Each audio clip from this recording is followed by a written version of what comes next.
Hey everyone, welcome back to the channel. Today we're going to show you how to install a catch can on your Ecoboost engine.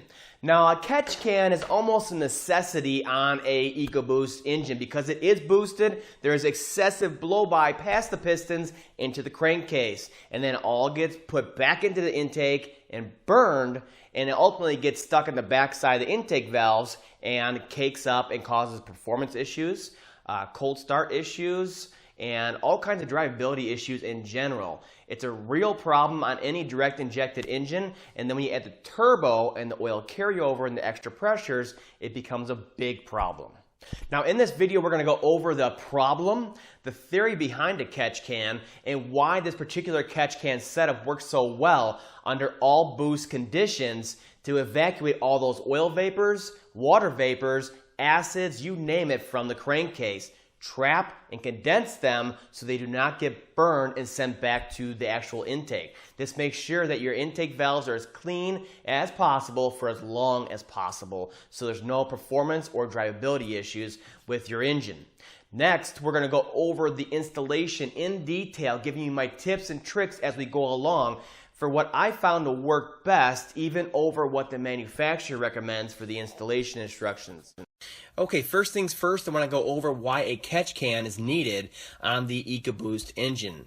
Now this right here is a PCV flow diagram for a naturally aspirated port fuel injected engine, and it worked out great for many years. No problems, did the job, no ill effects at all. Now the Ecoboost is designed the same exact way, and therein lies the first problem. The way this system works is fresh, clean, filtered air comes into one valve cover, goes down through the valve train into the crankcase.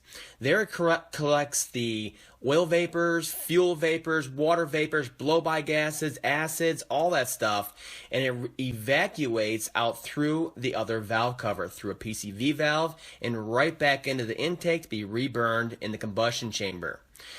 Now this worked out great because there wasn't as much blow-by on the older, lower compression engines back in the day.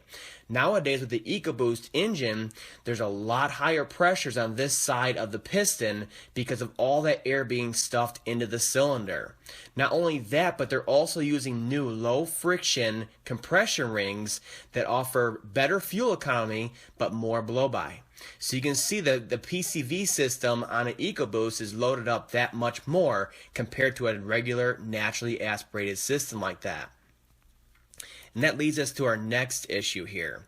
On the old port fuel injection systems, it would look just like this. All those dirty, oily vapors came right on through here to get reburned in the cylinder.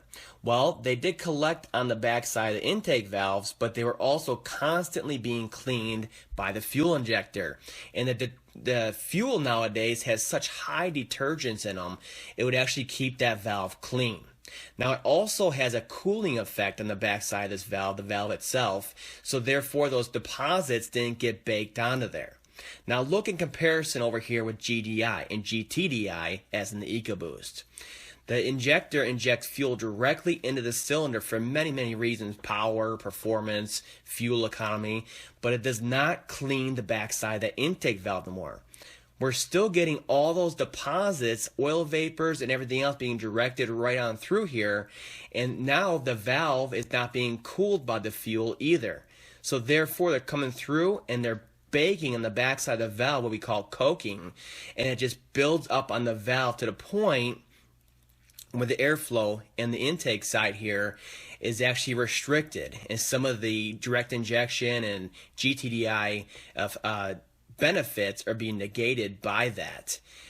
And you can see it right here. There's a good idea of it right here. Now this is how it looks in the backside of the intake valves when they get baked down there, all those oily vapors. And this can happen in as little as 20,000 miles. I've seen it on my own 2012 2.0 liter Ecoboost engine.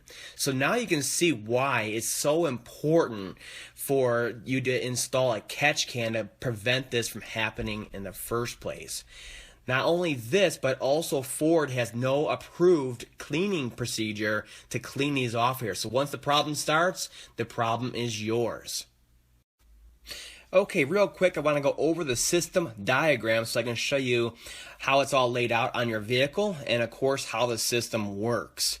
So we're going to start over here with the air filter box. We're going to drill into the side of it, and we're going to put a 90-degree elbow right here, a piece of tubing, on over to your oil fill cap. Now we're going to change out your oil fill cap with the clean side separator over here so we can allow air to come in without oil vapors going out. What that's going to allow is clean, filtered air from your air box to come over into the valve train, of course, through the crankcase, and up and through the passenger side so the PCV, the evacuation system, can work just like your stock setup. Now, normally this B port right here goes directly into the intake, and that allows all those vapors to come into the intake, get distributed just like the rest of the air into each one of your cylinders and intake valves. The problem is they don't really get burned inside the cylinders. Most of it gets caught on the back side of the intake valves and causes a blockage inside of there that's causing your cold start issues, your drivability issues, your poor fuel economy, and all of that. So we're trying to avoid that by taking these dirty gases right here out and over. We're going to add a piece of tubing right here, and we're going to go over to the catch can. And the catch can is going to take those vapors, condense them down, and trap them inside of here. Now, how are we going to get this catch can to work? Well, we're going to supply it vacuum. So what we're going to do simply is tap off that vacuum port on the intake where B used to go to, and we're going to supply vacuum through a check valve over to the catch can, and that allows the catch can to work to draw these vapors out under idle conditions when there's a sufficient intake manifold vacuum. Now, when there's boost conditions, the pressure inside the manifold is just that, it's pressure. We're not achieving much vacuum, so the system will not work. So on this particular setup, what we do through the A port right here is we're going to supply a vacuum through a check valve once again from the turbo inlet side. When these turbos are spooled up and they're really sucking the air through the compressor side here and compressing it, they actually draw vacuum through the inlet side here, so we can tap off of it. On this side, we're going to have to drill into it and put a fitting on there and a piece of tubing right here. And then we're going to tee it off ideally. You don't have to, but you really should get it from both sides. We're going to get that vacuum draw from both sides. Now on this side, on the driver's side turbo inlet, there's actually a nipple on there. So we can just clip right onto that and get our vacuum under boost that way.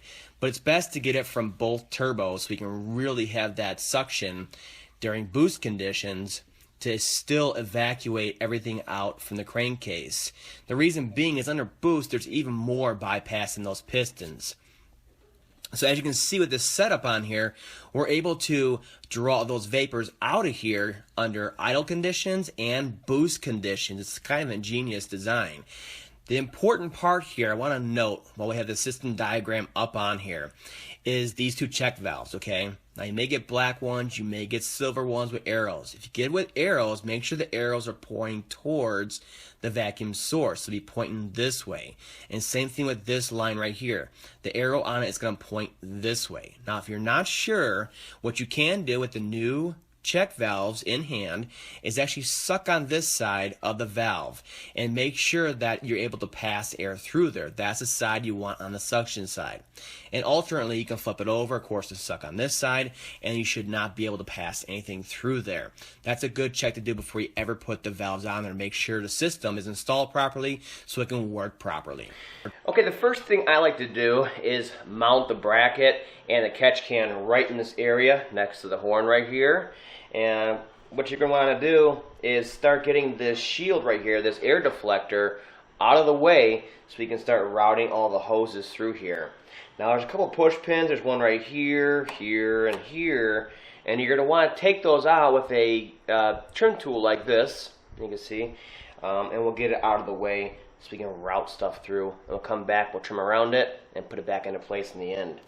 So we're just going to come on the back side here and get in there and start taking these out all the way down. Just be careful so you don't break the plastic on here. Just be patient and get them through. I'd say the top two in reality, is really all that's needed. And I'll use a cat claw like this to grip it and pull it through. Again, be patient so we can get them through without breaking anything. Just like that. Now over here, there's a scrivet right here. It's a screw rivet. You want to take that out. And they're a little tricky to get it out. Just unscrew it a little bit till it comes out a little bit. Get your cat claw behind here. And it'll come right out. Looks just like that. And this whole thing can fold down into the front end here. We have our room right here to slide all our hoses through. Now the way this bolts up onto here is we're going to pull the single bolt out right here that holds the horn on, and we're going to put a bracket in its place, and then another bracket right here that'll go down to the catch can, and it's just going to hang right in this area right here. That way the top of the can is right here, and it'll go right through with all our lines. So we're just going to have to feed 3 of these hoses through here that come with the kit, and we're going to feed them up and through the engine compartment here. We'll do one at a time and get each one of these set. Okay, now the first thing I like to do is install the new cap that replaces the oil cap. And this is the clean side separator right here. This goes in your oil fill cap on the side there, and that allows the fresh air from the air filtered air to go into the crankcase, so that when you evacuate it out the other side, it's not actually in a vacuum. We're constantly getting fresh air in, and we're taking the bad out the other side. So in order to do that, we need to drill a hole in the side here and put a fitting on there, a 90-degree fitting. Looks a little something like this, and that's going to go right here on the side of it, okay? And we're going to run a piece of the same hose over to the oil fill cap over here, which is changed out with this separator right here, and that'll plug right in. So we'll go ahead and take our boost pressure sensor off here, inlet pressure sensor. Just disconnect it out to the side. 8 mil on our clamp here. Get this off, okay. And then we'll unclip the air box, just like you were checking for an air filter. Get that out of there. And then we're going to drill the hole right here. It's a 1/2-inch hole, and we're going to thread that fitting in. Let's go ahead and pull our oil fill cap off. We'll pull the engine cover off. It just picks up in the front where it snaps in. Okay. Both sides, and the back just kind of hooks in, so it pulls right off. Now this separator right here actually comes apart. There's a top and bottom to it. So you take this and you screw it into your oil fill cap just like a regular oil fill cap until it stops. Okay, and this part just simply pulls out from it whenever you need to do an oil change. So we'll put this in here for right now so we can get our length measurement. Alright, the next thing we're going to do is drill the 1/2-inch hole on the back side of your air filter housing right here. Now mine, I figured the best location is just underneath that coolant return hose, so we can kind of slide it through there. I made a white dot so I get a location for it. And just to let you know, where I'm going to put mine is around 45 millimeters in and 50 millimeters down. Okay, so we're just going to drill a hole in it with a 1/2-inch bit.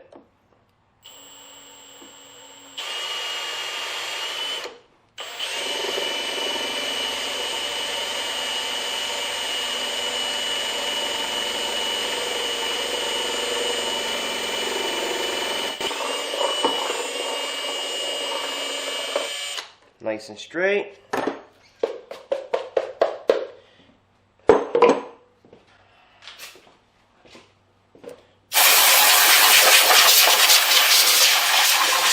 Get rid of all our filings, both inside and out. Now what I found is that the best way to get this in here without a tap, and we're using plastic elbows on here, is to actually use a stepper bit like that right there. We're going to step it down and go through, and we'll start going down through for our next largest size, which is too big. We'll get it down where it's got a nice little thin almost thread there, and we can go ahead and start putting this in there. It'll thread in there real nice and tight that way. Alright, there it is in the end. It's nice and threaded in there, nice and tight. See it comes through the other side, and I'm ready to install the air filter cover back on. Alright, let's secure this back on. Same as before. Get it all lined up and latched. Intake snorkel back on. Boost pressure sensor back on. Inlet pressure sensor. Tighten it up.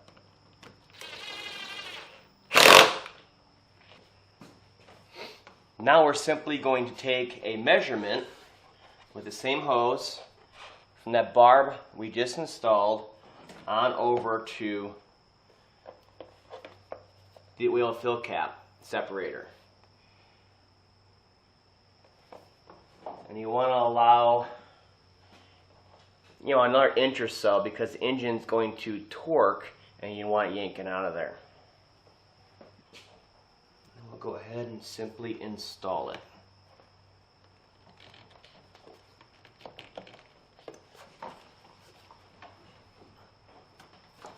Just make sure you push it on all the way on both sides, and the barb itself will do the rest. And that's how it looks in the end. You can see we have the separator on. Our length of hose goes right over, nice curve, to our 90 that's in the air box here, fully reassembled once again. And that'll allow the nice fresh air to come into the engine. Okay, next thing, we're going to take off the PCV line over here. And this is the actual regulated flow into the intake that's dragging all that dirty, contaminated air pretty much, with oil vapors and acids and all that.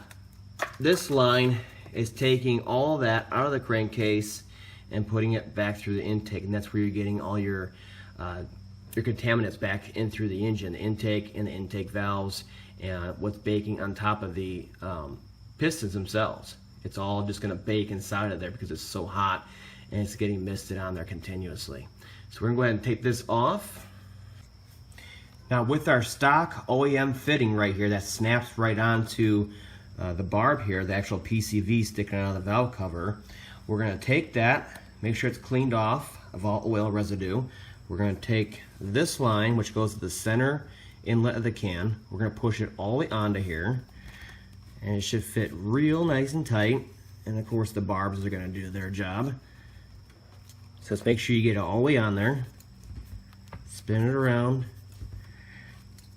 Okay, and it's going to take some time. Just be patient, get it all the way on there so there's no issues. Alright, a little bit of muscles, a little bit of patience, and look at that. It's like a stock fitting on there. So we'll go ahead and we'll sneak it right past here. Okay, and you simply clip it on like OEM.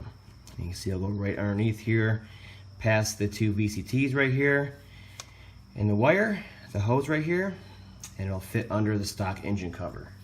This one again is going to the middle port on the catch can. Done.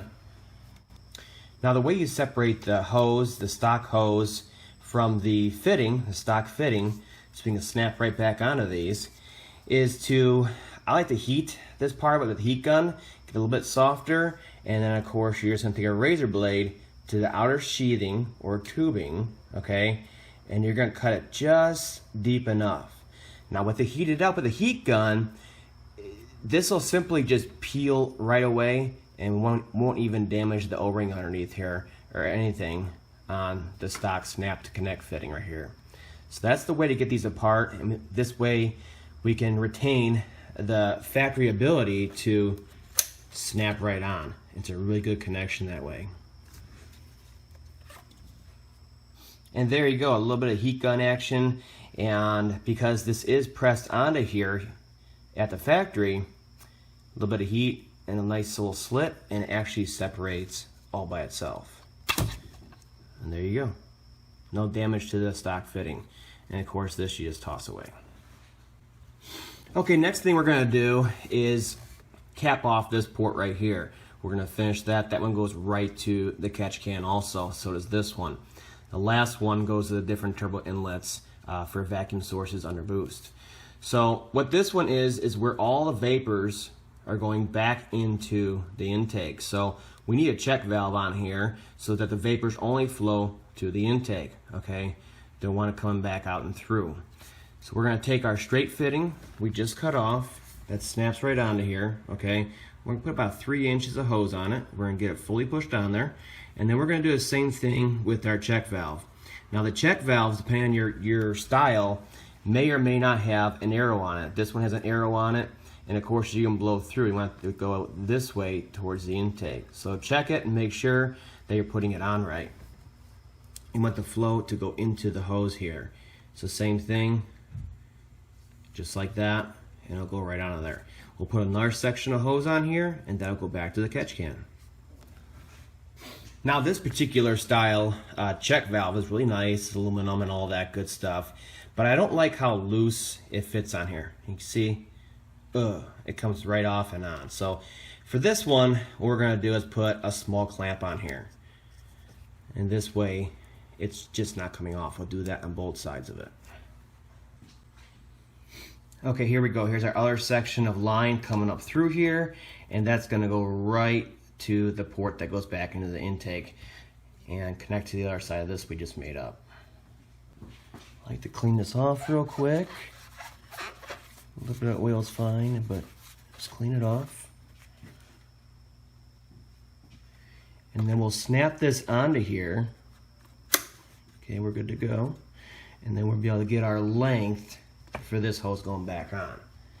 And you just adjust it as necessary. Again, leave a little bit extra as the engine torques when it goes down the road, and you take off. So right there we got a little bit extra, but it's still nice and tight, so the engine cover can go back on. Again, I'm going to use a hose clamp because it goes on way too easy.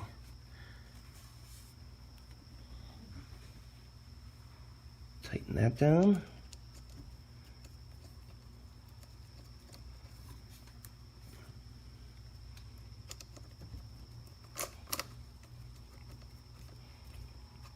One thing to note is if you have this style, you're putting the hose clamps on, big thing on engines is wire chafes. So you don't want the end right here chafing into like these VCT wires and stuff like that right here. So you can see my clamp sections are above here, away from the engine.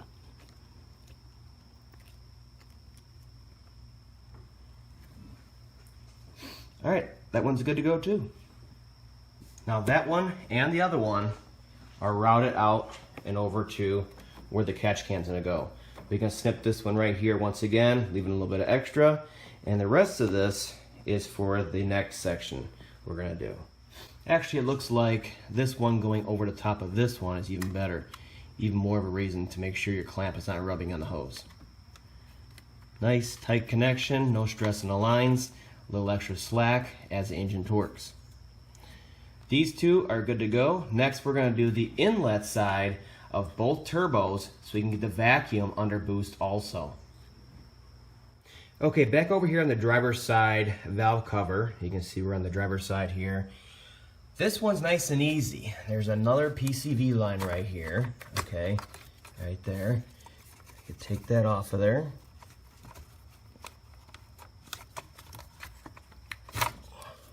Like that. And what's nice on this side is this is actually the inlet for the driver's side turbo. So we can clip right onto that and run our line over to our T.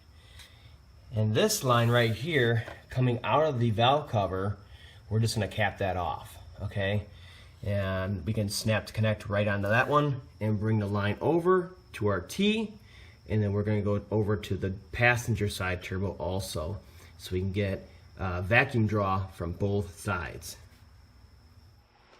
And of course, the same thing with this PCV line. We're going to separate the snap to connect from the hose so we can reuse it with our hose included in the kit. So I'll show you real quick how easy this is. Let's use our heat gun. Keep moving around. And this tubing is, ultra thin, so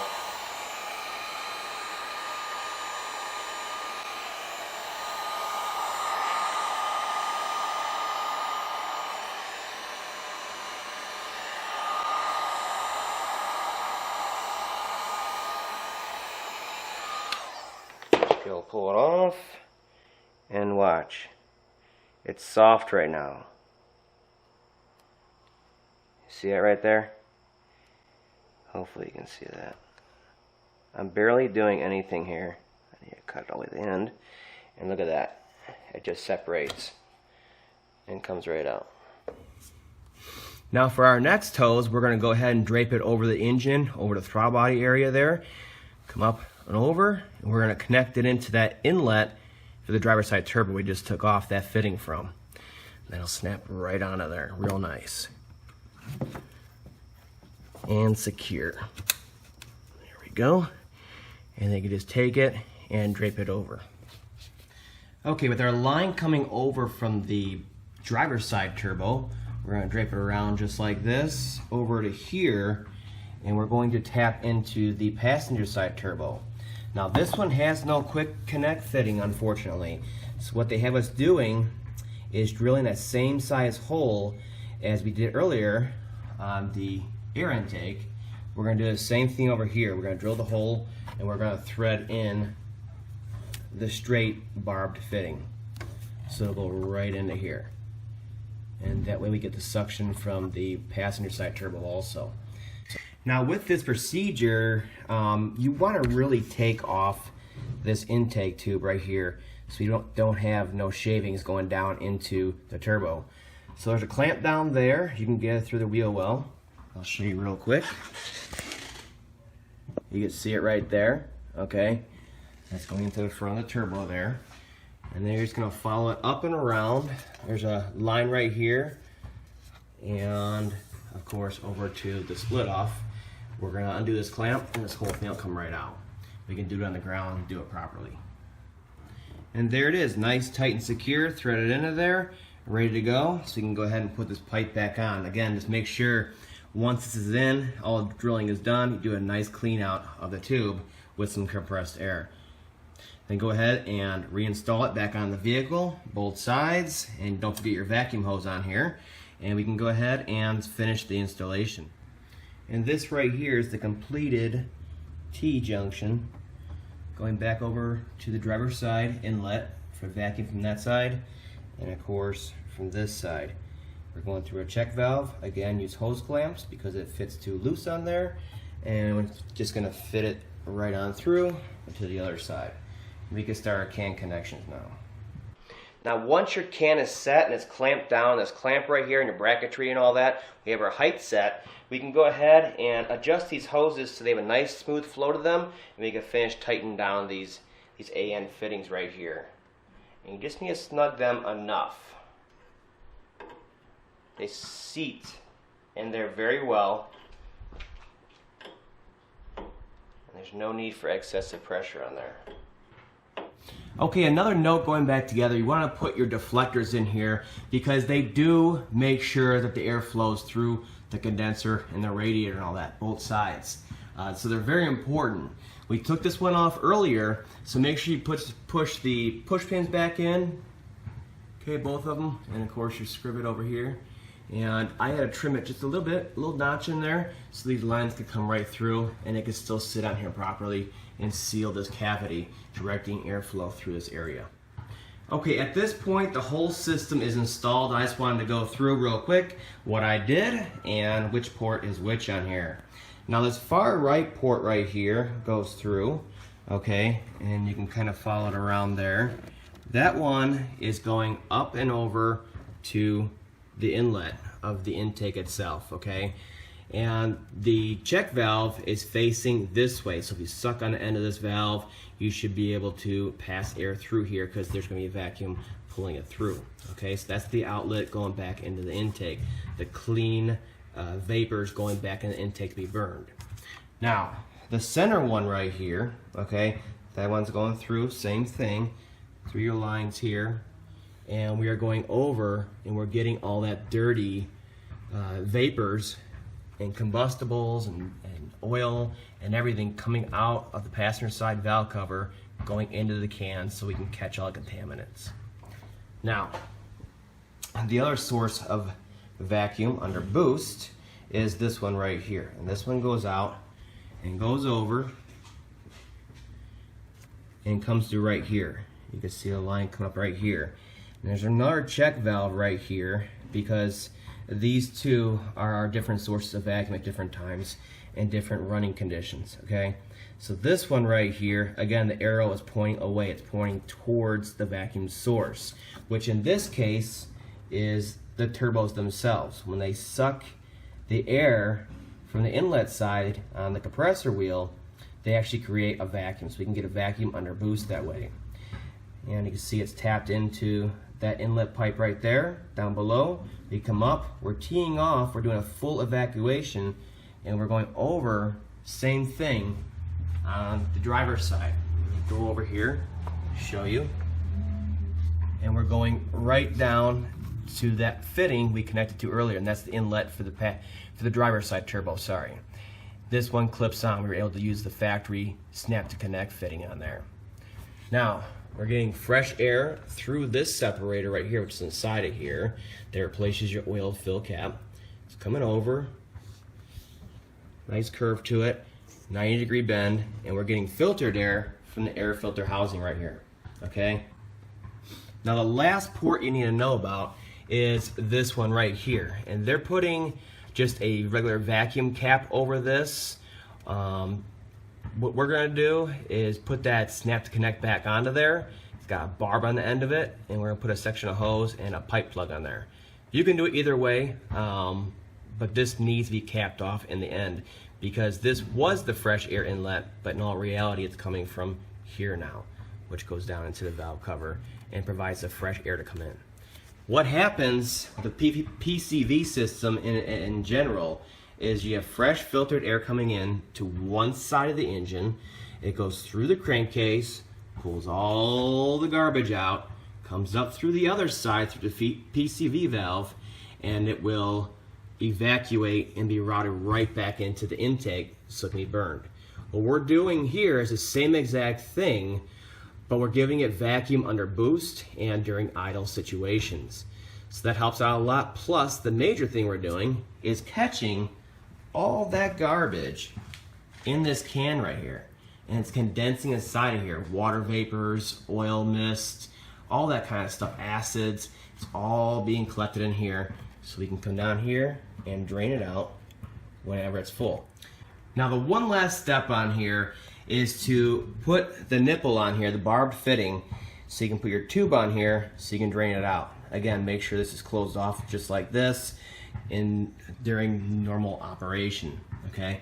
The reason why I'm putting the hose on there is because we're gonna have to fish it down through there when we're draining. There's no room in here on this particular installation to get a jar in here and fill it up because this thing's gonna hold a lot, okay? So you want a jar of good size. So this way it'll just sit in here waiting for when you come out to drain it, and then you stick it down through to your jar, flick the valve, and you can drain it out.